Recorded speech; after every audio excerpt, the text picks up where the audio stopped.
शाबाशिया शाबाशिया शाबाशिया शाबाशिया। अनेकों विद्यार्थियों को विज्ञान से जोड़ते हुए शिवालिक बाल विज्ञान क्लब की टीम निकल गई थी देहरादून में स्थित विज्ञान धाम के दौरे पे। संपूर्ण वृत्तांत के लिए बने रहें हमारे साथ वीडियो के अंत तक। नमस्कार दोस्तों, तो शिवालिक चाइल्ड साइंस क्लब अभी जा रहा है यूकॉस्ट के विज़िट पे। आप सभी देख सकते हैं अभी हम हैं वर्तमान में यूकॉस्ट के पास में, और लगातार जिस प्रकार से हम उसके पास जा रहे हैं उस प्रकार से हमारी जिज्ञासा और उत्तेजित हो रही है। तो दोस्तों अभी हम पहुंच गए हैं विज्ञान धाम यूकॉस्ट के अंदर, और ये पल जिसमें दोबारा से हम लोग यहाँ पर विज़िट करने आए हैं, तो एक अभी सुनहरा अवसर है हम लोगों के लिए यहाँ पर विज़िट करना। और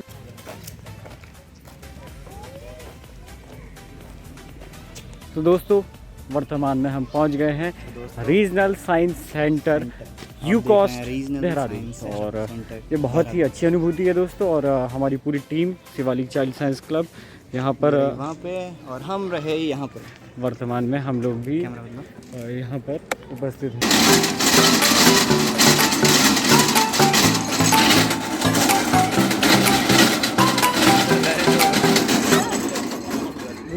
तो दोस्तों ये था पहला प्रयोग जिसमें आपको इस हैंडल को घुमाना था, जिसके बाद आपको कुछ समय बाद ऐसा लगेगा कि ये जो छवि है यानी ये जो तोता है वो आपको पिंजरे के अंदर नज़र आएगा। अभी ये सही से वर्क नहीं कर रहा है, पहला एक्सपेरिमेंट था जो हम लोगों ने देखा। इसके बाद हम आगे चलते हैं। जैसे कि आप लोग देख रहे हैं कि रीजनल साइंस सेंटर देहरादून में बहुत से ऐसे वैज्ञानिक हैं जिनके बारे में हमको नहीं पता होता है आम जीवन में, लेकिन उसके यहाँ पे बहुत सारे स्टैचूज़ बने हैं। जैसे सत्येंद्रनाथ बोस जी हैं, और उसके बाद विक्रम के साराभाई,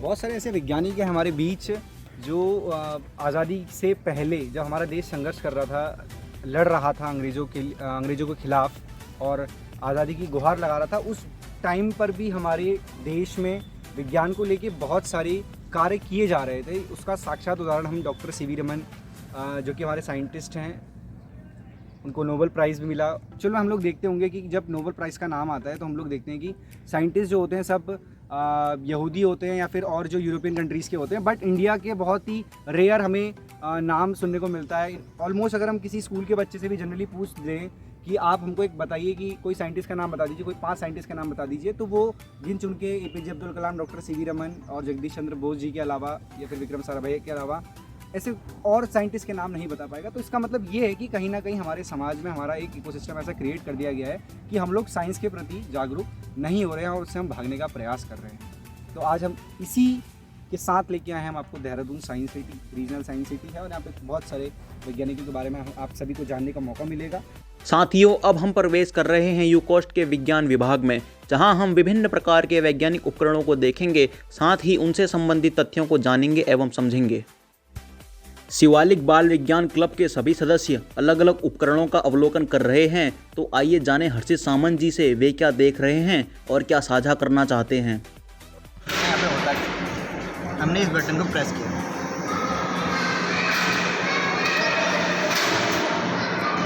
बटन प्रेस करने से यहाँ पे हुआ क्या, यहाँ पे 25,000 वोल्ट की जो पोटेंशियल है वो डेवलप हुई। ठीक है, अब उस पोटेंशियल ने करंट एयर के बिटवीन भी पास करा दिया। अभी एयर के बिटवीन करंट कैसे पास हुआ, उस एयर का रेजिस्टेंस बहुत ज़्यादा होता है, लेकिन यहाँ पे है हमारे पास 25,000 वोल्ट की पोटेंशियल सप्लाई। देखिए ये एक पॉइंट आएगा यहाँ पे जिस पे वो छूट जाएगा, ब्रेक हो जाएगा। ये क्यों हुआ? क्योंकि इसकी वेट देखिए आप, इसकी वेट देखिए धीरे धीरे बढ़ रही है। वेट के बढ़ने से रेजिस्टेंस भी बढ़ रहा है, और उसी रेजिस्टेंस के बढ़ने से वो करंट पास टूट। धन्यवाद हर्षित जी। बढ़ते हैं अगले एपरेटस की ओर। नॉलेज थ्योरम हमें बताती है, मतलब प्रिंसिपल हमें बताता है कि जिस एरिया में हम हवा की गति जितनी ज़्यादा करेंगे तो वहाँ पर प्रेशर उतना ज़्यादा कम होगा। तो उसे किस प्रकार से हम यहाँ एपरेटर की मदद से सीख सकते हैं। तो दोस्तों जैसे ही एक ट्यूब से हवा ऊपर को पास हो रही है तो यहाँ पर एक लो प्रेशर एरिया क्रिएट हो जा रहा है और लो प्रेशर एरिया क्रिएट होने के बाद जो आसपास हाई प्रेशर एरिया है वो वॉल को उस लो प्रेशर एरिया से निकलने नहीं दे रहा है, जिसके कारण जो वॉल है वो एक सीमित क्षेत्र तक स्टेबल है।